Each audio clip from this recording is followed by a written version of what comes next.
মা দুর্গা। তিনি অসুর দলনী, তিনি বরাভয় দাত্রী, আবার তিনি জননী। তিনি পূজিতা হন নানা রূপে।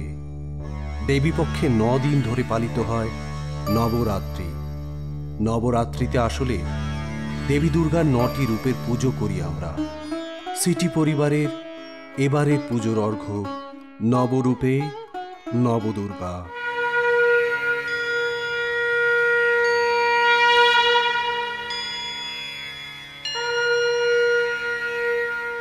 নবরাত্রির শেষ দিনে অর্থাৎ নবম দিনে দেবী পূজিতা হন দেবী সিদ্ধিদাত্রী রূপে। দেবী তাঁর ভক্তদের সকল প্রকার সিদ্ধি দান করেন বলে এই নাম। দেবী কমলের উপরে বসেন এবং ধারণ করেন গদা, চক্র, পদ্ম এবং শঙ্খ। কেবল মানব নয়, গন্ধর্ব এবং অসুরেরাও দেবী সিদ্ধিদাত্রীর পূজা করে।